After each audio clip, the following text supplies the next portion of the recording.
En Zafarrancho Vilima, grandes biografías. Hoy, en Grandes Biografías, Antonio Flores.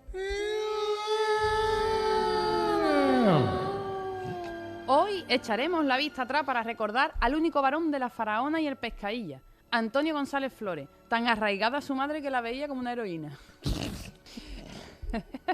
Los guionistas. El pequeño Antonio. Digo, este programa está que no le voy a tener que quitar nada.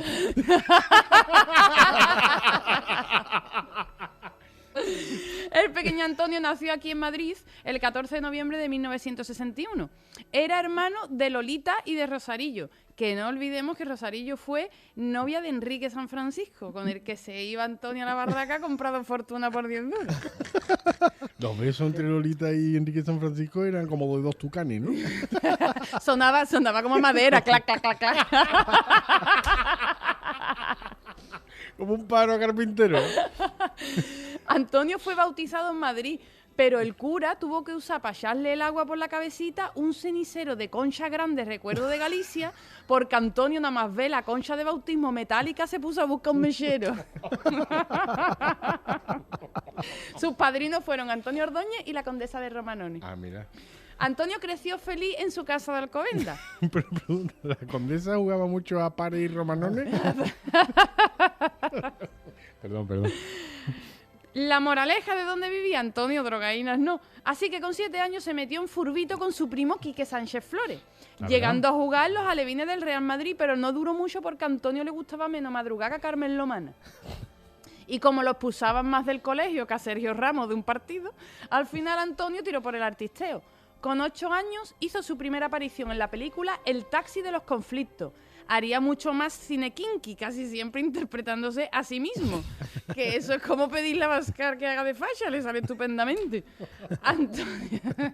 Antonio llegó a actuar con una aún desconocida Sharon Stone en Sangre y Arena. Pero aquí ya no tenía 8 años, sino 28, que el gallo tenía suerte hasta para eso, pero no lo aprovechaba. Ay, pobre. En 1980 publicó su primer disco, Antonio, con su exitoso No Dudaría, canción pacifista que es como una canción de Alejandro Sanz, que tú te la sabes aunque no lo hubiera grabado en el cassette de varios, ¿verdad?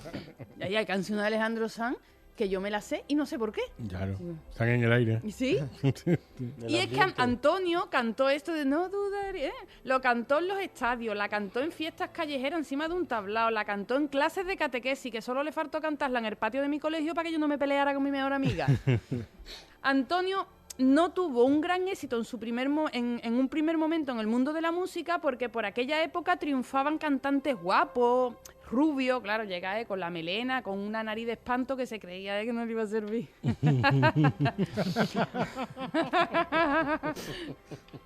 Hasta la grabación de su tercer disco, Gran Vía, en 1982. Antonio desarrolló su faceta como actor, porque con los discos no le daba ni para un cartón de Winston. Para ayudarlo, Lola Flores le hizo una cabañita en el jardín, así es, porque se creía la pobre que a su niño no le llegaba ni para las cucharillas del café, que se las llevaba de su casa y se le olvidaban los tabes de croquetas. Coño, si esta era color plateado porque viene negra, ¿eh?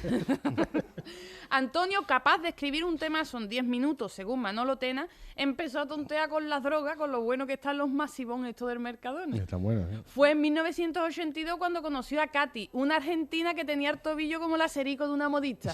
Una pinchazo de... Lola Flores cogió a Katy por los pelos, la montó en un avión y la mandó a Argentina como empanada. Si Antonio hubiera dedicado los años que estuvo enganchado a hacer crochet, podría haber pagado la deuda de la madre con Hacienda vendiendo manta a una peseta. Hasta que llegó a Ana Villa, con la que se casó en 1986. Ana consiguió que Antonio estuviera un año sin consumir, pero con más mono que Eugenio en la sala de espera de un ambulatorio. Tanto que al día siguiente que nació su hija, la actriz Alba Flores lo celebró montando a caballo. En 1986, rodando El balcón abierto, posierra, casa corriente, conoce y se hace muy amigo de la Miss Universo Amparo Muñoz, otra que le daba bien al Peter K. Cosa que no ayudó mucho a Antonio, que no había que tocarle las palmas. En 1989, Ana se da por vencida y se divorcian. Ya en esta época, Antonio llevaba la chamarra vaquera con el bolsillo lleno de pin, la melena que era la envidia de un turco y la nariz que desde enero ya estaba oliendo el verano. Pero Antonio sabía que tenía talento y no se iba a ir sin demostrarlo. En 1992 su hermana Rosario lanza su primer disco, De Ley, cuyas letras eran de Antonio. En el 93 vuelve a sacar otro disco con letras de su hermano, Siento. El éxito de su hermana le animó a volver a hacer música y en 1994 Antonio lanza Cosas Mías, su disco más vendido, 5 veces disco de platino. Ahora sí, Antonio dejaba atrás las drogas, eran reconocidas sus virtudes como compositor y su vida se centraba en su hija.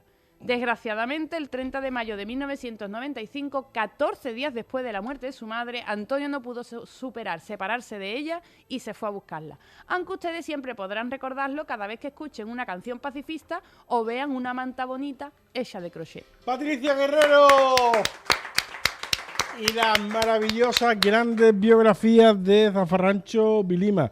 La verdad es que una historia triste de un tipo genial, ¿eh? De un tipo que hombre, a mí me cogió, cuando muere este chico yo tenía 17, 18 años, no sabía yo mucho, pero dice la gente que era un tipo que era buenísimo. Sí, haciendo música. Vamos, Manolo Tena lo decía, el tío era un genio. Y bueno, lo que a mí me gustaría, que yo creo que eso no ha quedado como muy aclarado, es evidentemente la consecución de hechos, que muere su madre y 14 días después muere él, da a pensar que puede ser que él mismo buscara ese destino o que a lo mejor se le fue la mano, ¿no? Sí, sí. ¿Sí? Él, está... Bueno, encontrar las pastillas que él usaba porque él ya no se drogaba, pero las pastillas que usaba para el mono, él se las bebió con una botella de whisky. O sea que fue autolisis. Sí. Bueno.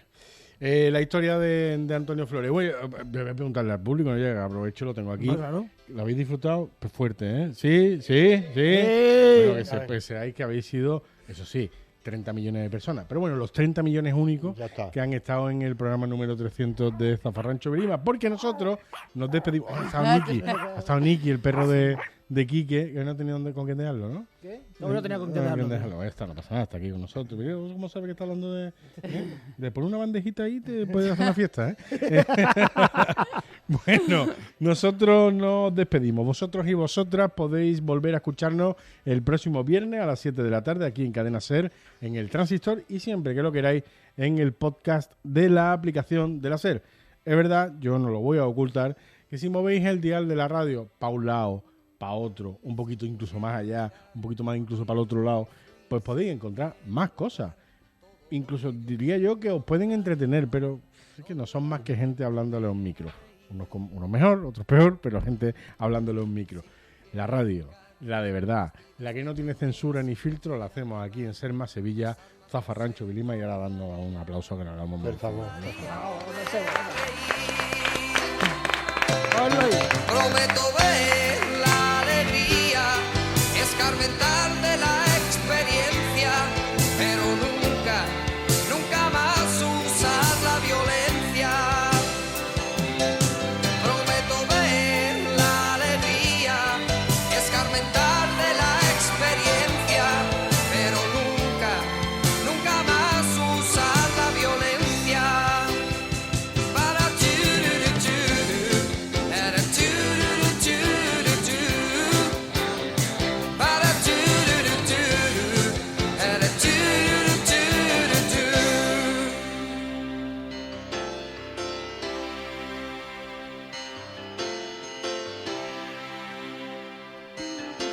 si pudiera sembrar los campos que arrasé, si pudiera devolver la paz que quité, no dudaría en volver a reír. Si pudiera olvidar aquel llanto que oí, si pudiera lograr apartarlo de mí, no dudaría en volver a reír. Prometo ver